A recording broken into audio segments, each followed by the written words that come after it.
Iya, kami kan nggak sesama kenal ya, Iya, tapi Kak. sebelum berangkat Bapak itu punya prinsip, sebelum berangkat kita itu udah harus kompak.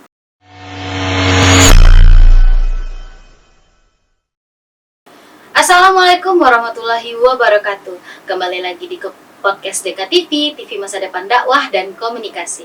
Bersama saya Diana Putri Keria yang akan menemani cerita inspiratif kali ini. Nah, Sobat DKTV, kemarin kita udah menghadirkan salah satu narasumber yang sangat menginspiratif para penonton Sobat DKTV. Nah, beliau mendapatkan juara kategori stand terbaik menampilkan karya teknologi kreatif. Nah, di kesempatan kali ini, di episode kali ini kita juga mendatangkan salah satu narasumber yang ikut serta dalam perlombaan EKKN keempat yang diselenggarakan di Magelang. Nah, siapakah beliau? Beliau adalah seorang mahasiswi tasawuf dan psikoterapi, dan beliau juga memiliki segudang prestasi yang juga dapat membuat kita ingin bertanya-tanya lebih lanjut kepada beliau. Yuk, bagi Sobat EKTV yang penasaran, kita sapa aja langsung. Halo Kak, Assalamualaikum. Apa kabar Kak? Halo, Waalaikumsalam. Alhamdulillah baik, gimana dan kakak? Oke. Nah Kak, sebelum kita lanjut ke lebih jauh, bagaimana proses dan tantangan kakak kemarin di perlombaan kemarin, boleh nggak kalau kakak perkenalkan diri terlebih dahulu ke Sobat DKTV? Oke, boleh. Halo semua, perkenalkan nama aku Amanda Putri Desti. Aku merupakan mahasiswi dari program studi tasawuf dan psikoterapi dengan semester 6, yang dimana aku juga hampir lulus. Ya teman-teman, itu sekira. Oke Kak, nah dalam perlombaan kemarin itu kakak mendapatkan penghargaan kategori perlombaan apa gitu?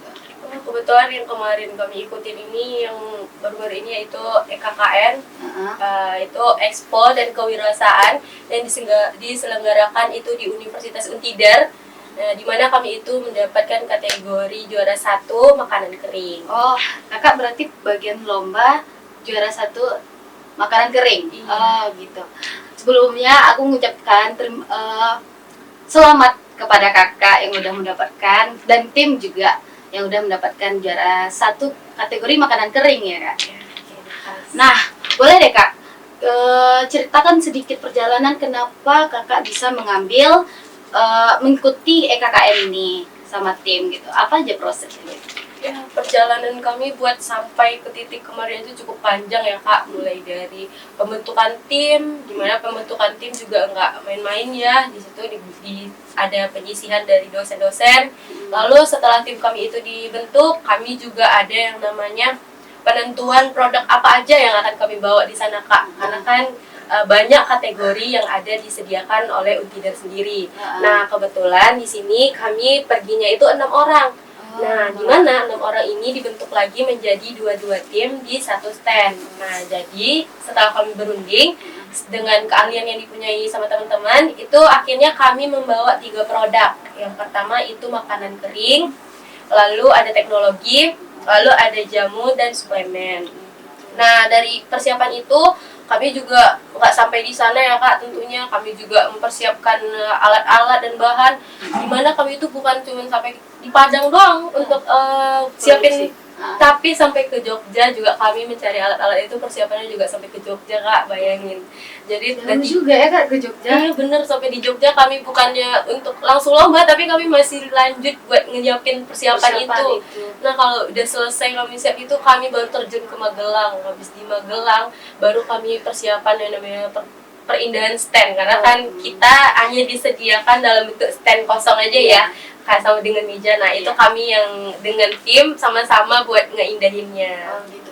Oh berarti semua perlengkapan apa semacam itu dibawa dari Padang gitu kak? Iya benar sekali, kami tuh sampai ini kerepotan banget di dalam, kan banyak transit ya. Habis dari pesawat kami transit lagi ke kereta api, dari kereta api kami transit lagi ke mobil, habis itu nanti kereta api baru ke mobil lagi. Itu banyak banget, repot-repot banget itu, bawaannya banyak banget. Berarti emang lumayan besar lah ya kak perjuangannya untuk perlombaan kali ini. Banget Iya. kak. Terus kalau terus kan ini kakak udah berhasil lah mendapatkan kategori juara satu makanan kering dalam perlombaan kemarin. Nah, gimana nih perasaan kakak dan tim yang udah mendapatkan 2 penghargaan ya kak? Ya, benar Sekaligus. sekali. Coba deh ceritain deh kak. Aduh, gimana ya perasaannya itu pasti ya gembira ya, karena kan dari situ juga didampingi dengan teman tim. Dimana kami juga nggak kepikiran sampai ngebawa juara satu karena saingan tuh cukup banyak kak, ada 170 stand yang akan kami saingkan, dan dimana juga stand itu juga bukan berasal dari mahasiswa biasa, tapi seperti UGM, orang-orang yang ternama itu ada di situ semua, jadi benar bukan kaleng-kaleng sih lawannya. Dan kami setelah di situ tuh nggak ada kepikiran, tapi ketika pengumuman itu nama kami nggak tersebut sampai ketika dia juara satu, itu baru kesebut. Di situ kami benar-benar sempat tim saya itu nangis ya, juga saya udah nggak nangis tapi tiba-tiba saya juga jadi nangis saking bahagianya, karena kan dalam persiapan itu kami bukan benar-benar persiapan aja, tapi kami juga ngerasain yang namanya dari pagi sampai malam kak, kami persiapan di UIN ini sampai tengah malam, orang udah nggak ada di sini, kami masih persiapan, masih latihan. Bayangin itu perjuangan yang nggak sia-sia sih menurutku. Alhamdulillah ya kak, perjuangannya tuh kayak nggak sia-sia lah ya memang ya. Terus aku juga kebawa perasaan loh kak sekarang, kayak wah, aku kalau di posisi kakak mungkin ya, kayak aduh alhamdulillah deh kita bawa bawa juara, jauh-jauh pergi lomba masa nggak bawa gitu ya kak. Aku udah dapet banget sih itu. Nah ini deh kak, karena kakak kan bawa kategori makanan kering, terus pasti banyak prosesnya gitu kan.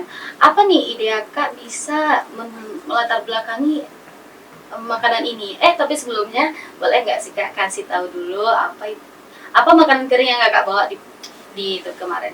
Di perlombaan kemarin. Jadi nama stand kami itu yang dari makanan kering itu namanya stand on demand day. Nah itu tuh terciptanya itu kan, kalau di orang Minang itu terkejut pasti nyebutnya on demand day, kayak wah itu kan bacaannya itu on demand day, terlintas kan.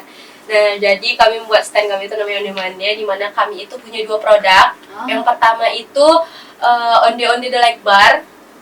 Yang kedua itu kami punya namanya pisang sale, itu sama-sama makanan tradisional yang kami bawa. Kami nggak mau ngelupain makanan tradisional ya. Iya, berarti makanan itu yang bikin menarik pendatang gitu ya kak? Iya benar, karena seperti yang kita ketahui ya teman-teman, kalau onde-onde ini, disclaimer dulu, ini bukan onde-onde yang bulat berwijen, tapi onde-onde di sini tuh klepon di Minangkabau yang bentuknya bulat, ada isi dalamnya saka.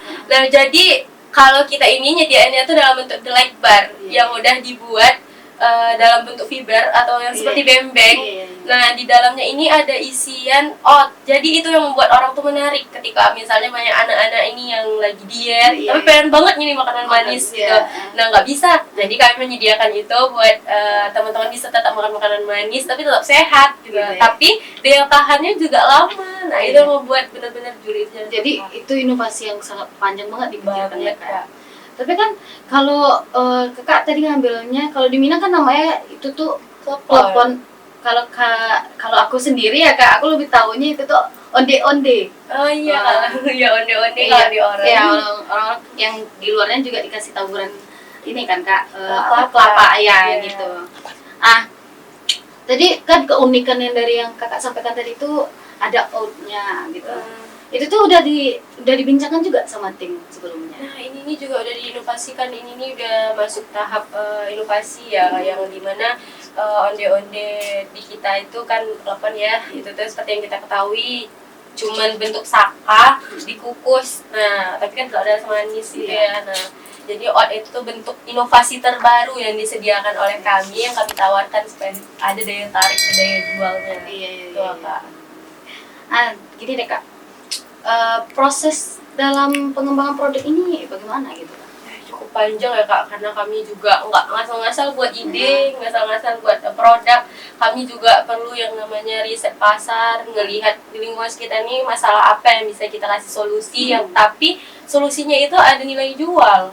Nah jadi ketika ngelihat riset kita udah ngeriset lingkungan kita menemuin ide, kita membuat prototype gitu, kayak contoh yang bisa kita uji coba. Iya. Nah ini juga udah melalui tahap uji coba. Mm-mm.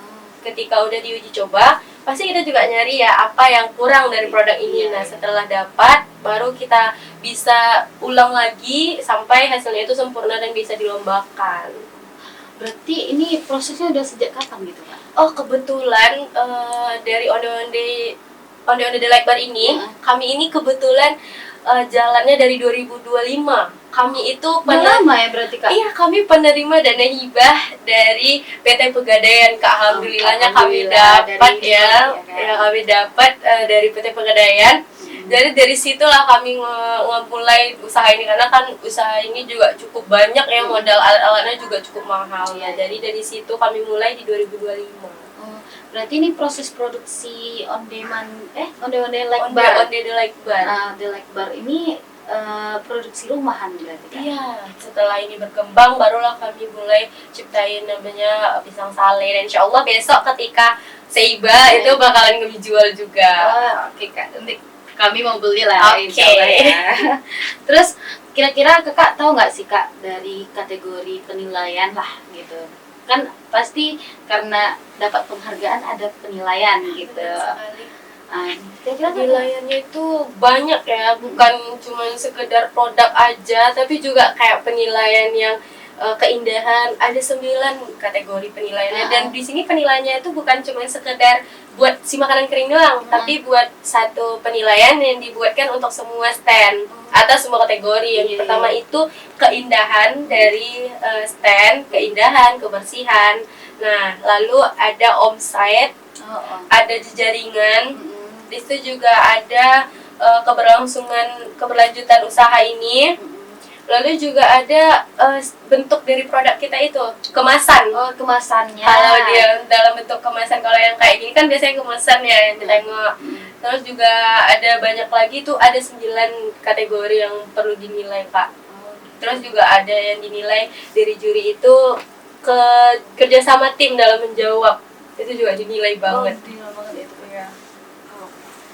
Nah Kak, kan tadi udah banyak tuh yang Kakak ceritain tentang ini. Din kepo deh Kak, apa respon pendatang sama dewan juri tentang inovasi produk Kakak yang onde-onde like bar ya? Boleh Kak ceritain? Ya pastinya juri itu cukup kaget dan wah ya, karena kan kita tahu onde-onde ini daya simpannya pasti singkat. Tapi kita menyediakan onde-onde itu dalam bentuk yang fiber, yang kayak bembeng gitu kan, yang punya daya tahannya lebih panjang. Itu juga kita kenal teman-teman dari berbagai daerah yang pasti kan klepon itu nggak terlalu ada ya di sana, dan mereka juga kaget gitu, klepon itu yang mana ya sebenarnya gitu. Jadi ketika kami tunjukin dari mana bentuk aslinya, kami buatin bentuk ini loh, kami pakai tester gitu, kami cobain rasanya, mereka tuh bener-bener kayak ngewah, karena itu kan makanan baru ya kalau di berbagai wilayah. Inovasi terbaru banget ini. Iya bener sekali. Bu Rektor aja waktu itu sampai ini kaget, kayak segera kan ya ini buat didaftarin gitu. Oh berarti udah mau ini Bu Rektor. Bu Rektor udah coba itu. Udah coba. Aku pengen coba juga deh Kak. Kayak menarik gitu loh, dari yang Kak sampaikan aja bikin tergiur gitu loh Kak. Dan terus kan pasti ada lah tantangan yang Kakak hadapi, kendala-kendala yang Kakak hadapi gitu dalam proses pembuatan makanan kering ini gitu. Gimana gitu Kak? Banyak ya Kak, cukup banyak tantangannya. Yang pasti ya kemarin itu yang bikin kami benar-benar deg-degan, bukan hamin 1 hari itu, belum hamin 1 hari malah, dimana ada salah satu alat penting atau food dehydrator di situ tuh nggak bisa hidup dan nggak bisa nyala Kak, nggak bisa nyala deh. Padahal itu kan yang bahan inti, padahal ini udah adonan udah diaduk, udah masuk ke tempat percetakan, tinggal di ini doang food dehydrator, tapi ternyata food dehydratornya itu nggak bisa hidup. Yang harusnya tadi itu harus selesai dalam setengah hari aturannya, karena kan kami juga ngebawa aturannya 20 pieces, 20 pouch, jadinya cuma 15 pouch kami bawa, karena kan kemakan waktu gara-gara alatnya yang tadi itu rusak. Itu yang paling benar-benar bikin panik kemarin itu sih Kak. Tapi setidaknya kan kita ada juga membawa berapa, 15 pack ya Kak? Iya, setidaknya memang ada sih kemarin itu Kak. Daripada nanti kan ya udah udah ini udah persiapan, iya. ternyata yang udah didaftarin ini Iya. ternyata nggak ada gitu kan. Berarti kira-kira itulah ya kakak yang bikin makanan produk ini yang agak bikin sulit gitu ya. Terus gini deh kak, kira-kira dari pandangan kakak sendiri lah, apa yang bikin produk ini paling berpengaruh gitu, untuk keberhasilan dapat juara 1 ini? Selain produknya yang unik ya kak, pasti di dalam sini ada kekompakan tim sih kak. Iya. Kami juga, karena kan kekompakan tim itu juga dinilai ya dalam entah itu dari persiapan, dari kekompakan menjawab, itu benar-benar sangat-sangat diperlukan. Karena kan nggak mungkin ya juri itu ada yang menyamar kak jadi juri, tapi kita nggak tahu itu juri. Nah kalau kita misalnya nggak konsisten atau nggak kompak buat menjawab pertanyaan dari juri, itu pasti yang ada mereka bilang, ini mah produknya bohongan gitu, produknya baru jadi, pasti mereka masih bilang kayak gitu. Padahal seperti yang kita ketahui ini kan produknya udah ada dari 2025 ya kan. Jadi harus ada kekompakan tim yang di sini itu yang benar-benar ngebuat ini berhasil, yang pastinya kekompakan tim dan pembinaan dari dosen-dosen kita sih kak. Itu benar-benar berpengaruh. Iya sih, itu sangat berpengaruh banget emang. Benar sekali. Kalau enggak mana bisa sampai ke sana gitu ya kak ya. Nggak mungkin. Terus pasti kakak dalam satu tim juga ada pembagian tugas dong. Oh pasti. Ya pastinya kan. Apa aja yang supaya kakak bisa satu tim ini klop gitu, satu jalan, apa tuh yang bikin kakak sama dia bisa? Jadi kami tuh setelah dibentuk, nah kami kan memang berangkatnya satu tim, tapi habis itu nanti dibentuk lagi PJ dari stand. Nah di situ nanti ada lagi pembentukan tim untuk persiapannya, seperti kayak sesi perlengkapan, bendahara, dokumentasi yang pastinya. Nah jadi nanti itu kami bagi-bagi, di mana dia itu sebagai bendaharanya, sekretarisnya itu ada Ayu, lalu ada perlengkapan itu di Bang Padri dan si Milva tadi, lalu Manda sama Pijah itu di size dokumentasi. Nah jadi setelah pembagian tim, bukan berarti kita itu benar-benar melakukan itu sendiri, tapi kami itu tetap kompak, karena yang benar-benar disuruh bikin berhasil itu ada ajaran dari dosen pembina kita, itu Pak Win dan Pak Sermal, dimana kami itu buat sebelum berangkat, kami itu buat diseringin buat ngumpul bareng terus. Kan tadinya kami kan nggak sesama kenal ya, tapi sebelum berangkat Bapak itu punya prinsip, sebelum berangkat kita itu udah harus kompak. Jadi kenal dulu ya. Iya, kan? Jadi sebelum berangkat itu kami benar-benar udah klop. Jadi pas besok di sana kita tetap kompak, nampak banget kompaknya. Nggak sendiri-sendirian lah. Iya, nggak ada kami sendiri-sendirian sedikit pun. Nggak siapa gue siapa lo gitu ya. Iya benar, karena emang dari awal itu udah diajarin buat kompak dulu. Kita ini udah satu tim, jadi harus kompak dulu. Nggak peduli mau asal kamu dari mana, produk kamu apa, kami nggak ada memikirkan itu. Jadi benar-benar karena kita harus satu jalan. Iya, kita satu tujuan, sama-sama membawa nama UIN. Jadi kami benar-benar kompak sih kak. Itu benar-benar yang paling wah kali dari ajaran dosen kita. Iya sih, Kak. Itu nggak di kami aja sih diterapin, yang selanjutnya juga dan sebelum-sebelumnya juga kayak gitu, yang dibuat sistemnya. Bagus deh kak, karena ada dosen lah yang membantu setiap proses kakak gitu. Benar sekali. Dari kendala, tantangan, apa cerita yang kakak sampaikan tadi, apa solusi yang kakak dapat dari perjalanan kemarin gitu? Dari solusi yang kakak dapat dari kendala-kendala yang itu gitu. Cara kami mengatasi solusinya. Jadi kayak yang kamu bilang tadi, ya kayak makanan tadi kan ada permasalahan gitu ya. Jadi kalau untuk makanan sendiri tadi tuh kendalanya benar-benar memang nggak rusaknya itu di jam ini, dari jam 7 sampai jam 12 siang. Tapi setelah itu dia udah hidup, maka cuman itu rusaknya nggak tahu kenapa, pokoknya nggak bisa pakai aja di jam itu. Dari jam 12 sampai malam itu baru bisa digunakan. Tapi yang pastinya kalau ya untuk tim, kalau misalnya karena kan kita beda-beda kepala ya kak, itu untuk disatuin pasti ada keras kepalanya. Dari saya sendiri juga pasti akan ada rasa keras kepala dan tim. Nah itu yang pastinya karena tadi kita udah klop, itu pasti akan ada yang saling mengalah, itu udah pasti ada. perjalanan kakak nih kayak bikin aku menginspirasi banget loh kak, gitu kayak aku sendiri pengen coba gitu. Next sih Iya. UPTPKK itu bakalan ngadain setiap tahun itu bakal ada ngadain kegiatan kayak gini. Jadi ketika teman-teman mau ikut atau tertarik, teman-teman bisa ngedaftarin diri ketika UPTPKK ngebuka forum pendaftaran. Jadi bisa juga ikut lomba-lomba kayak gini. Ya, bagi sobat Deka TV yang pengen ikut lomba juga, nah boleh deh pantengin terus Instagram ya kak? Iya, Instagram Instagramnya UPTPKK. UPTPKK. Nah, terus harapan kakak dari inovasi yang kakak kembangkan sekarang yang udah menjadi usaha, yang akan menjadi usaha berkelanjutan, apa itu harapan kakak? Ya, yang kita harapkan itu ya pasti ini kan alatnya kami masih kecil ya.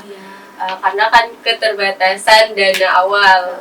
Ya, semoga ketika masih ada lagi sponsor-sponsorship yang untuk datang untuk lanjutkan ke kami, mengapin ke kami itu, semoga bisa ngebuat yang tadinya skala kecil jadi bisa dibuat skala besar. Karena kan target dari ini nih itu oleh-oleh, toko oleh-oleh, karena kan itu tradisional ya.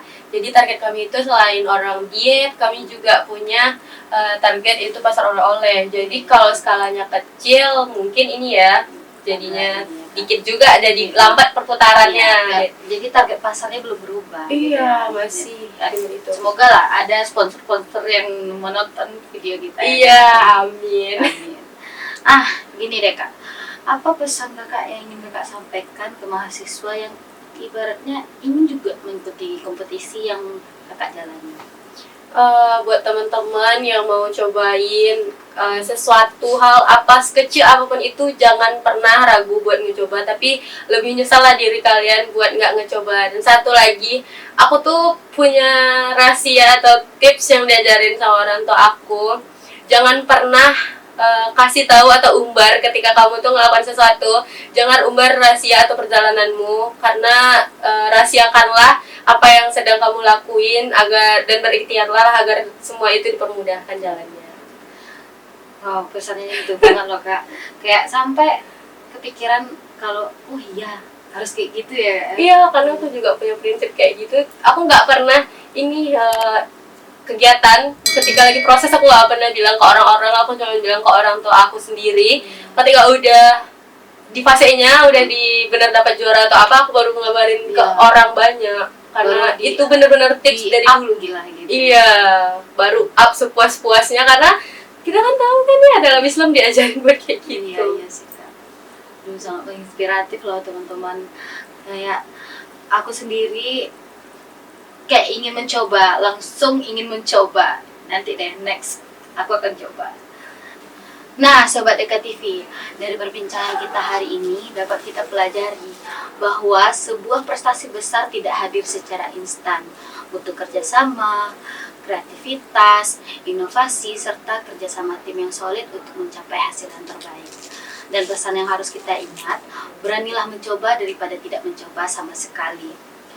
Nah, terima kasih ya Kak udah menyempatkan waktu dan berbagi cerita inspiratif lainnya kepada Sobat Deka TV. Ya, terima kasih kembali juga sudah diberi kesempatan untuk hadir di program kali ini. Ya Kak, terima kasih kembali. Jangan lupa saksikan terus program-program Deka TV lainnya hanya di YouTube Deka TV UIN Padang. Saya Diana Putri Kairiah dan kru yang bertugas pamit undur diri. Wassalamualaikum warahmatullahi wabarakatuh.